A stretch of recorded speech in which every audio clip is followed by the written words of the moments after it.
আমি আমাদের পার্টি ভারতের কমিউনিস্ট পার্টি মার্ক্সবাদীর পশ্চিমবঙ্গ রাজ্য কমিটির পক্ষ থেকে আজকের এই দুই মহামিছিলের মিলনস্থলে যেখানে আমরা সমবেত হয়েছি সেখানে আপনাদের সবাইকে আমি আন্তরিক ধন্যবাদ, অভিনন্দন, কৃতজ্ঞতা, লাল সালাম জানাচ্ছি। যখন মিছিল শুরু হয়েছিল বারুইপুর থেকে আজকে এখন এখানে আমরা যেখানে পৌঁছেছি, একই সঙ্গে একটু আগে যাদবপুর থেকে যে মিছিল এখানে এসে পৌঁছেছে। আপনারা জানেন এখানে আমাদের যে কারণে এই মিছিল ডাকা হয়েছিল, যে দাবি নিয়ে এই মিছিল ডাকা হয়েছিল, সেটা হচ্ছে সমস্ত কেন্দ্রীয় ট্রেড ইউনিয়নগুলি সর্বভারতীয় স্তরে এবং ফেডারেশনগুলি তাদের যৌথ আহ্বানে আগামী 8-9 তারিখ জানুয়ারি মাসের যে সারা দেশব্যাপী ধর্মঘট, সেই ধর্মঘট সাধারণ ধর্মঘট, সেই সাধারণ ধর্মঘটের সমর্থনে পশ্চিমবাংলায় আমরা বামপন্থীরা, বামফ্রন্ট, অন্য বামপন্থীরা, বাম সহযোগীরা মিলে 17 দল আমরা এই ধর্মঘটকে, সাধারণ ধর্মঘটকে সমর্থন করেছি।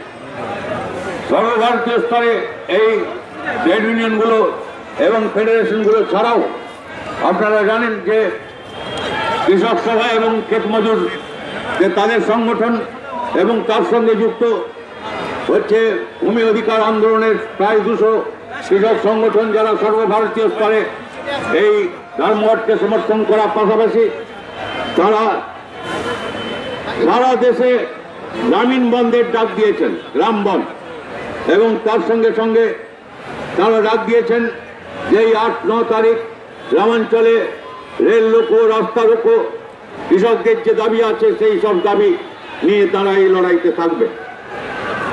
একে সমর্থন করেছেন বিভিন্ন গণসংগঠন, যার মধ্যে আমি যেতে পারি না অসংখ্য। তার মধ্যে শিক্ষকরা আছেন, একেবারে বিশ্ববিদ্যালয় থেকে আরম্ভ করে নিট পর্যন্ত আমাদের রাজ্যে 12ই জুলাই কমিটির অন্তর্ভুক্ত সমস্ত সংগঠন। কেন্দ্রীয় সরকারি কর্মচারীরা তারা স্ট্রাইকের নোটিশ দিয়েছেন, রাজ্য সরকারি কর্মচারীরা তারা স্ট্রাইকের নোটিশ দিয়েছেন, ব্যাংক, বিমা ইত্যাদি সমস্ত সংগঠন তারা এই স্ট্রাইকে পক্ষে তারা সমর্থন দিয়েছেন এবং তারা অংশগ্রহণ করছেন।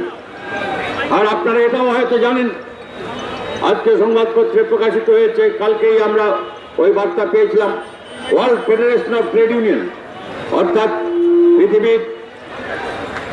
পৃথিবীর 130টা দেশের, আমাদের দেশের খালি না, পৃথিবীর 130টা দেশের ট্রেড ইউনিয়নগুলির তাদের সম্মিলিত ফেডারেশন যেটা সারা দেশে আছে, কালকে গ্রিসের থেকে ওই বার্তা আমরা পেয়েছি, তারা সারা ভারতব্যাপী এই ধর্মঘটকে সমর্থন জানিয়েছেন, আন্তর্জাতিক সংহতি জানিয়েছেন। এই লড়াইটা খালি এখানকার বাংলার লড়াই না, খালি দেশের লড়াই না, এ সারা দুনিয়াব্যাপী যে লড়াই চলছে সমাজে মানুষের, সেই লড়াইয়ের একটা অবিচ্ছেদ্য অংশ, যার মধ্যে আমরা আছি। এখন বেশি কথা বলার সময় নয়, এখন কাজের সময়। আমাদের আরো অনেক কথা বলতে হবে মানুষের কাছে। আমরা বুঝি যারা আমরা এখানে এই রোদে তেতে সকালে ঠান্ডায় শুরু করে ঘামে ভিজে এখানে আপনারা এসেছেন, এখানে আপনাদের বেশি কিছু বলার ধৃষ্টতা আমার নেই।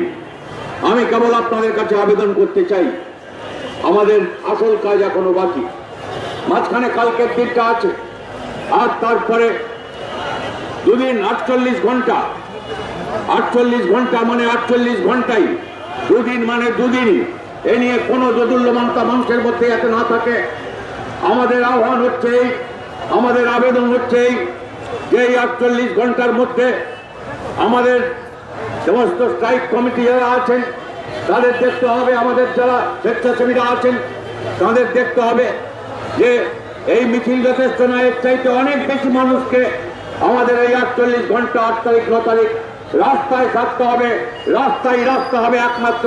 এবং ওই সকাল 6টা থেকে আরম্ভ করে সন্ধ্যা 6টা পর্যন্ত মনে করবেন যে আমরা যেরকম মাঝে মাঝে অবস্থান করি, দুদিন ব্যাপী অবস্থান করি, রাত্রে করি, দিনে করি। আমি আপনাদের রাত্রে অবস্থান করতে বলছি না, কিন্তু দিনের বেলায় 6টা থেকে 6টা 12 ঘন্টা 24 ঘন্টা দুদিন এই 8 তারিখ এবং 9 তারিখ আমাদের রাস্তায় থাকতে হবে। রাস্তায় থাকতে হবে ধর্মঘটকে সফল করার জন্য। আর আমরা ইতিমধ্যে আপনারা জানেন, আমরা কালকেও যা ওই কি মুখ্যমন্ত্রীর দপ্তর, সেই দপ্তর থেকে ওটা কি একটা সিক্রেট ব্রাঞ্চ আছে, মানে এমন সিক্রেট ব্রাঞ্চ আমি ঠিক জানি না, মানে যেটা গোপন ব্রাঞ্চ, ওই সেই সার্কুলার কালকেই আমরা কি বলে দিয়েছি সোশ্যাল মিডিয়া ইত্যাদিতে। আর এত গোপনভাবে বলা হয়েছে, কিভাবে এই মুখ্যমন্ত্রীর দপ্তর নির্দেশ দিচ্ছে যে সমস্ত জায়গায় কিভাবে যাতে অবাধ জীবনযাত্রা মানুষের ব্যাহত না হয় তার জন্য কি কি ব্যবস্থা নিতে হবে। এবং রাজ্য সরকারি অফিস থেকে কেন্দ্রীয় সরকারি অফিস দেখবার দায়িত্ব অবশ্য রাজ্য সরকারের আছে, আমি তা অস্বীকার করি না, কিন্তু কালকে ঝাঁপিয়ে পড়ে মুখ্যমন্ত্রী যেরকম করে ওই গোপন সার্কুলারটা দিয়েছেন, গোপন কথাটি গোপন থাকে না, গোপন রবে না, গোপন নেই। আমরা সেই সার্কুলার দিয়েছি, আপনারা হয়তো সবাই দেখেছেন, সোশ্যাল মিডিয়াতে ঘোরাঘুরি করছে। এবং সেই সার্কুলারে যা যা নির্দেশ দেওয়া হয়েছে, আমরা মুখ্যমন্ত্রীকে বলেছি যে আপনি ধর্মঘট সমর্থন করছেন না, আমরা জানি আপনার নীতি আর কেন্দ্রীয় সরকারের নীতির মধ্যে কোনো পার্থক্য নেই, মৌলিক ব্যাপারে কোনো পার্থক্য নেই। ওখানে যেরকম সরকার জীবন জীবিকার উপরে আক্রমণ নামাচ্ছে, বলছে এই নির্লজ্জ একজন কেন্দ্রের সরকারের প্রধানমন্ত্রী, তিনি বলছেন কৃষকের আয় ডবল হয়ে গেছে, আর এখানকার মুখ্যমন্ত্রী আরে এক ধাপ উঠে বলছেন 3 গুণ বেড়ে গেছে। আর কৃষকের আত্মহত্যা যখন বাড়ছে, শ্রমজীবী মানুষ যখন প্রত্যেকটি তাদের জীবন জীবিকার লড়াই যখন আক্রান্ত, যেসব দাবি নিয়ে আমরা লড়াই করছি আপনারা জানেন, বেকারদের কাজের দাবি, যে দাবি নিয়ে আমরা লড়াই করছি, শিল্প কলকারখানা খুলতে হবে, আমরা খুলতে চাই, আমরা বন্ধ করতে চাই না। বন্ধ করছে কেন্দ্রের সরকার, রাজ্যের সরকার কলকারখানা বন্ধ করছে, যেখানে কাজ কর্মসংস্থানের জায়গা বন্ধ করে রেখেছে। কৃষক যখন ফসল নিয়ে আসছে বিক্রির জন্য, ধান বিক্রির জন্য, তখন সেই জায়গাটা বন্ধ, তথাকথিত কিষাণ মান্ডি ফান্ডি ওইখানে ওদের জন্য খোলা দিই। শ্রমিক হোক, কৃষক হোক, বেকারের কর্মসংস্থানের সব সুযোগ বন্ধ। শিক্ষা প্রতিষ্ঠানে বেসরকারীকরণ থেকে আরম্ভ করে ফি যেরকম বাড়ছে, সমস্ত ক্ষেত্র জুড়ে যোগবার উপায় নেই মানুষ। আমরা সব উন্মুক্ত করতে চাই, আমরা খোলা রাখতে চাই। ওরা 365 দিন বন্ধের ব্যবস্থা করেন, আমরা 48 ঘন্টা করবার জন্য আমাদের এই সাধারণ ধর্মঘট দেখেছি। কাজে আমাদের লড়াই খুব স্পষ্ট। আর আমরা মুখ্যমন্ত্রীকে বলতে চাই যে আপনি যদি মনে করে থাকেন, আমরা তো শান্তিপূর্ণভাবে এই স্বতঃস্ফূর্ত ধর্মঘট পালিত হোক সেটাই চাই, কিন্তু যদি আপনি মনে করে থাকেন আপনি জোর করে ধর্মঘট ভাঙবেন, তবে মনে রাখবেন মোকাবিলা হবে। আপনি যদি আঘাত করেন, সমস্ত শক্তি দিয়ে প্রত্যাঘাতের জন্য আমাদের রাস্তায় মজুত থাকতে হবে। এবং সেই জন্যই আমাদের এই কাজ এখানেই আমাদের শেষ না, আমাদের ফিরে যেতে হবে যে যার এলাকায়, আরো মানুষের কাছে পৌঁছতে হবে। যারা আমাদের মিছিলে আছেন, মিটিংয়ে আছেন, লাল ঝান্ডা ধরেন, খালি তাদের কাছে যাওয়া যথেষ্ট না। অনেক মানুষ দোলাচলে রয়েছেন, তারা দেখেছেন বিজেপির রাজ কিরকম করে ভেঙে পড়েছে। মধ্যপ্রদেশ, ছত্তিশগড় থেকে আরম্ভ করে রাজস্থানে, যেখানে বিজেপির জন্ম, সেই জন্মস্থানে বিজেপি কিরকম পর্যদস্ত হচ্ছে। যারা এখানে বোঝাবার চেষ্টা করছিলেন বিজেপিকে দিয়ে এখানে তৃণমূলকে মোকাবিলা করতে হবে, তারা একটু থমকে গেছেন।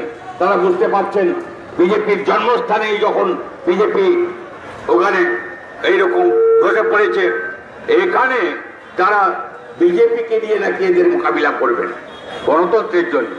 আর এখানে কম্পিটিশনে বিজেপি কিছু কম যায় না। আমাদের এখানে পঞ্চায়েত নির্বাচনে 34% আসনে আমাদের এখানে প্রতিদ্বন্দ্বিতা হয়নি, করতে দেননি, বিনা প্রতিদ্বন্দ্বিতায় জিতেছে শাসক দল। আর পাশে ত্রিপুরায় দেখুন 99% আসনে বিজেপি বিনা প্রতিদ্বন্দ্বিতায় জিতেছে। বিজেপি আর তৃণমূল গণতন্ত্রের উপরে আক্রমণের প্রশ্নে এক, জীবন জীবিকার উপরে আক্রমণের প্রশ্নে এক, কৃষক শ্রমিক বেকারের ব্যাপারে এক, শিল্প কলকারখানার ব্যাপারে একই অবস্থান। আর খালি নীতি না, দুর্নীতি, যত দুর্নীতি ওখানে ব্যাপারে বিমান কিনা থেকে আরম্ভ করে।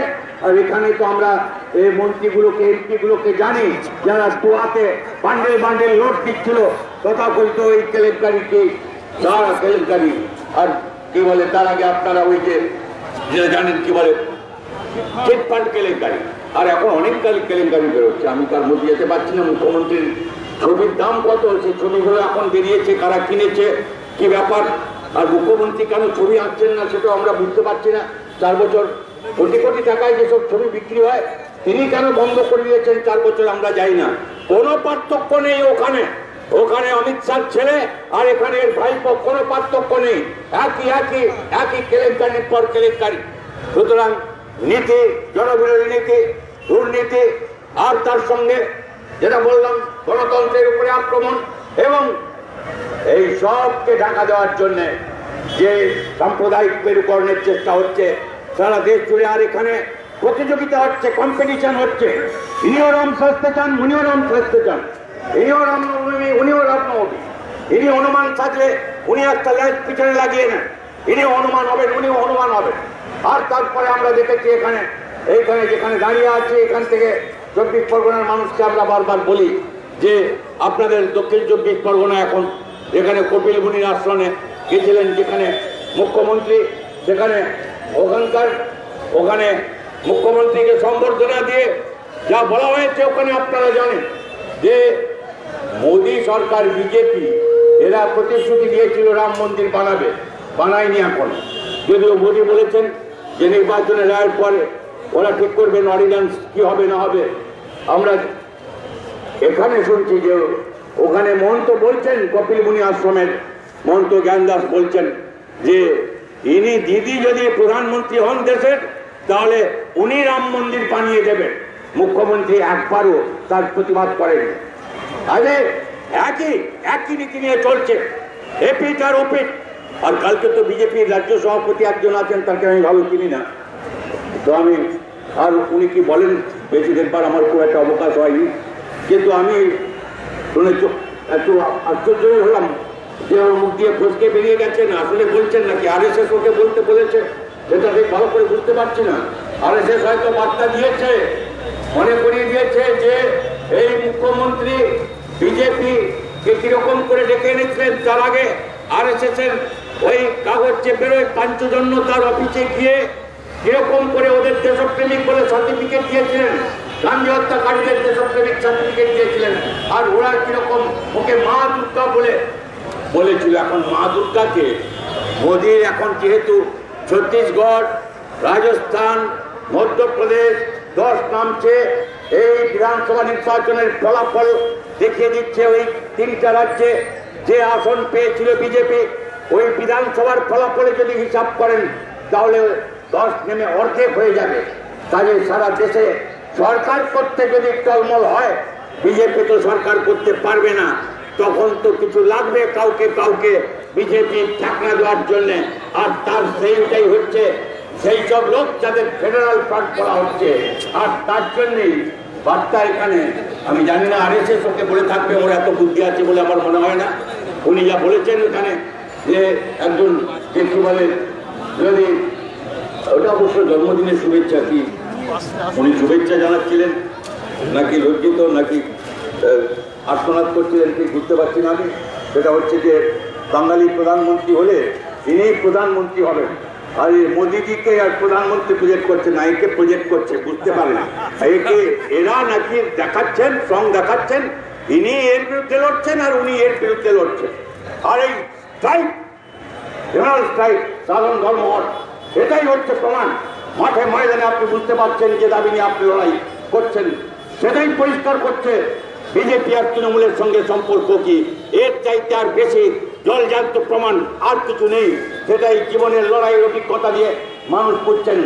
সেই জন্য আমি আপনাদের আবেদন করছিলাম যে সেই মানুষের কাছে যান যারা এক সময় বিভ্রান্ত হয়ে হয়তো, ভয়ে হয়তো, আক্রমণে আক্রান্ত হয়ে হয়তো তৃণমূলের সঙ্গে গেছিলেন, তৃণমূলের পায়ের তলার মাটি সরছে আর তাই তারা মরিয়া হয়ে আক্রমণ করবার চেষ্টা করছে। সেই মানুষের কাছে আমাদের পৌঁছতে হবে। আর যে মানুষ তৃণমূলের আক্রমণে আক্রান্ত হয়ে বিজেপির আশ্রয় নিতে যাচ্ছিল, তাদের মোহভঙ্গ হচ্ছে, সেই মানুষের কাছে আমাদের পৌঁছতে হবে। ব্যাপক মানুষ মানুষ কোন পার্টি করতেন, কোন ঝান্ডা ধরতেন, এইসব দেখবার দরকার নেই। দেখতে হবে তিনি শ্রমিক কিনা, দেখতে হবে তিনি কৃষক কিনা, দেখতে হবে তিনি মজদুর কিনা, দেখতে হবে সে মধ্যবিত্ত কর্মচারী কিনা, শ্রমিক কিনা, দেখতে হবে সে বেকার কিনা। মানুষকে আমরা তাই দিয়ে বিচার করি, না হিন্দু, না ইসাই, না মুসলমান, আমরা এইসবকে বিচার করি না। আমাদের কাছে যেটা স্লোগান আপনারা জানেন, সেটা না হিন্দু, না ইসাই, না ইসাই মানে খ্রিস্টান, না মুসলমান। আমাদের কাছে স্লোগান হচ্ছে মজদুর, কিষান আর নওজওয়ান, তাদের লড়াই, তারা দেশ পেয়ে এই বিকল্পের জন্য সংগ্রাম। সেই সংগ্রামে ওই মানুষকে টেনে আনতে হবে, আর তার জন্য এখনো সময় আছে। যার কাছে আমরা পৌঁছতে পারিনি, তাদের বাড়িতে বাড়িতে কেন ধর্মঘট, কিসের জন্য আমরা তার সমর্থন চাই, তা আমাদের বলতে হবে, সেই মানুষের কাছে পৌঁছতে হবে। এটাই হচ্ছে আমাদের কাজ।